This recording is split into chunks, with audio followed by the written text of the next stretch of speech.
പശ്ചിമേഷ്യയിലെ സമാധാന ശ്രമങ്ങൾ തുടരുകയാണ്. അതായത് രണ്ടാമത് ഇറാൻ അമേരിക്ക പരോക്ഷ ചർച്ച ചൊവ്വാഴ്ച ജനീവയിൽ നടക്കുമെന്നുള്ള റിപ്പോർട്ടുകൾ പുറത്തു വരുന്നുണ്ട്. ആദ്യഘട്ട ചർച്ചകൾ നേരത്തെ നടന്നിരുന്നു, മസ്കത്ത് കേന്ദ്രീകരിച്ചുകൊണ്ട്. അപ്പോൾ US ഉദ്യോഗസ്ഥരെ ഉദ്ധരിച്ച് റോയിറ്റേഴ്സ് വാർത്താ ഏജൻസിയാണ് ചൊവ്വാഴ്ച രണ്ടാം ഘട്ട ചർച്ചകൾ നടക്കും എന്നുള്ള വാർത്ത പുറത്തുവിട്ടത്. ഒമാൻ വിദേശകാര്യ മന്ത്രിയായിരിക്കും ഇക്കുറിയും പരോക്ഷ ചർച്ചയുടെ ഇടനിലക്കാരനെന്നറിയുന്നു. അതിനിടെ ഇറാന് യുറേനിയം സമ്പുഷ്ടീകരണം വേണ്ടതില്ലെന്നും ഭരണമാറ്റം അനിവാര്യമെന്നും ട്രംപ് പറയുന്നു. ഇറാനെ ലക്ഷ്യമിട്ട് ഗൾഫിലേക്ക് മറ്റൊരു കൂറ്റൻ വിമാനവാഹിനി കപ്പലും അമേരിക്ക അയച്ചിരിക്കുന്നു എന്നുള്ള വിവരങ്ങൾ കൂടിയാണ് വരുന്നത്. കൂടുതൽ വിശദാംശങ്ങൾക്കായി പോകാം. MC നാസർ വിവരങ്ങൾ നൽകും.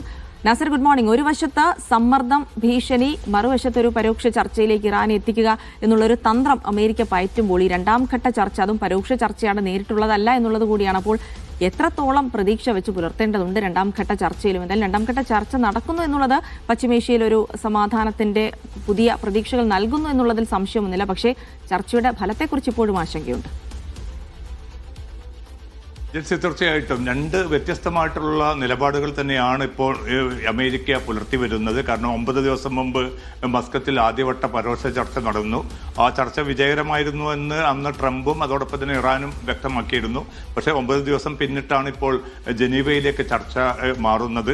ഔദ്യോഗികമായിട്ടുള്ള സ്ഥിരീകരണം വന്നിട്ടില്ല. വാർത്താ ഏജൻസിയാണ് ഇക്കാര്യം പുറത്തുവിട്ടിരിക്കുന്നത്. അതോടൊപ്പം തന്നെ അല്പം മുമ്പ് വന്നിരിക്കുന്ന മറ്റൊരു വാർത്ത, നിരവധി സന്ദേശങ്ങൾ ഒമാൻ വിദേശകാര്യമന്ത്രിക്ക് പശ്ചിമേഷ്യൻ അമേരിക്കയുടെ ദൂതൻ സ്റ്റീവ് വിറ്റ്കോഫ് ഇപ്പോൾ കൈമാറിയിട്ടുണ്ട്. ഇറാനുള്ള ആ സന്ദേശങ്ങളാണ് കൈമാറിയിരിക്കുന്നത്. അത്തരം എന്തൊക്കെ കാര്യങ്ങളാണ് ആ സന്ദേശങ്ങളിൽ ഉൾപ്പെട്ടത് എന്ന കാര്യം ഒരുപക്ഷെ അടുത്ത മണിക്കൂറിലായിരിക്കും വെളിപ്പെടാൻ പോകുന്നത്. പക്ഷെ ഒരു കാര്യം ഉറപ്പാണ്, അല്പം മുമ്പ് ഇന്ന് രാത്രി തന്നെ ട്രംപ് നടത്തിയിരിക്കുന്ന പ്രതികരണത്തിൽ വളരെ കൃത്യമായി തന്നെ അദ്ദേഹം പറയുന്നുണ്ട്, ഒരു ഭരണമാറ്റമാണ് എല്ലാ നിലയ്ക്കും ഇറാനിൽ നല്ലത് എന്ന്. അപ്പോൾ മാധ്യമപ്രവർത്തകർ ചോദിക്കുന്നുണ്ട്, പകരം ആര് വരുമെന്ന്. അതിനൊക്കെ ആളുകൾ ഉണ്ട് എന്നുകൂടി ട്രംപ് വ്യക്തമാക്കുന്നുണ്ട്. അതോടൊപ്പം തന്നെ യുറേനിയം സമ്പുഷ്ടീകരണം നേരത്തെ തന്നെ താൻ ആ പദ്ധതി തകർത്തതാണ്.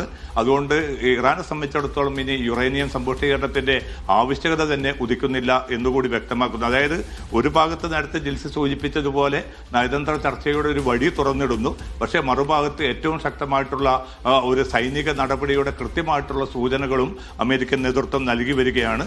കാരണം അതിന്റെ ഭാഗമായിട്ടാണ് ജെറാൾഡ് ആർഫോർഡ് എന്ന പുതിയ ഒരു വിമാനവാഹിനി കപ്പൽ കൂടി ഗൾഫിലേക്ക് അയക്കാനുള്ള തീരുമാനം ഇന്നലെ ട്രംപ് ഔദ്യോഗികമായി തന്നെ പ്രഖ്യാപിച്ചത്. ഇതിനു പുറമെ നിരവധി പോർവിമാനങ്ങളും മറ്റ് യുദ്ധസന്നാഹങ്ങളും മേഖലയിലേക്ക് കേന്ദ്രീകരിക്കുന്നതായിട്ടുള്ള റിപ്പോർട്ടുകൾ കൂടി പുറത്തു വരുന്നുണ്ട്. അപ്പം വളരെ സൈനികമായിട്ടുള്ള സമ്മർദ്ദം ശക്തമാക്കി നിലനിർത്തിക്കൊണ്ട് ഒരു ചർച്ചയിലേക്ക് ഇറാനെ പ്രേരിപ്പിക്കുക എന്നതാണ് അമേരിക്ക ലക്ഷ്യമിടുന്നത്. പക്ഷേ ഇറാൻ വളരെ കൃത്യമായി തന്നെ ഇന്നലെയും തങ്ങളുടെ നിലപാട് വ്യക്തമാക്കിയിട്ടുണ്ട്. അതായത് ആണവ പദ്ധതിക്കപ്പുറത്ത് മറ്റൊരു കാര്യവും ഈ ചർച്ചയുടെ ഭാഗമായിട്ട് കൊണ്ടുവരാൻ ഉദ്ദേശിക്കുന്നില്ല. ആണവ പദ്ധതി പൂർണ്ണമായിട്ടും ഉപേക്ഷിക്കണമെന്ന നിർദ്ദേശവും തങ്ങൾ തള്ളുന്നതായിട്ട് ഇറാൻ നേതൃത്വം വ്യക്തമാക്കിയിട്ടുണ്ട്. അപ്പോൾ രണ്ട് രാജ്യങ്ങളും ഇറാനും അമേരിക്കയും ശക്തമായിട്ടുള്ള തങ്ങളുടെ നിലപാടിൽ ഉറച്ചു നിൽക്കെ ഈ ജനീവയിൽ നടക്കാൻ പോകുന്ന ഒരുപക്ഷെ ചൊവ്വാഴ്ച നടന്നേക്കാവുന്ന ആ ചർച്ച എത്ര കണ്ട് വിജയിക്കും എന്ന ചോദ്യമായിരിക്കും ഒരുപക്ഷെ ഗൾഫിന്റെ ഭാവി തീരുമാനിക്കുന്നതിൽ ഏറ്റവും നിർണായകമായി മാറുക.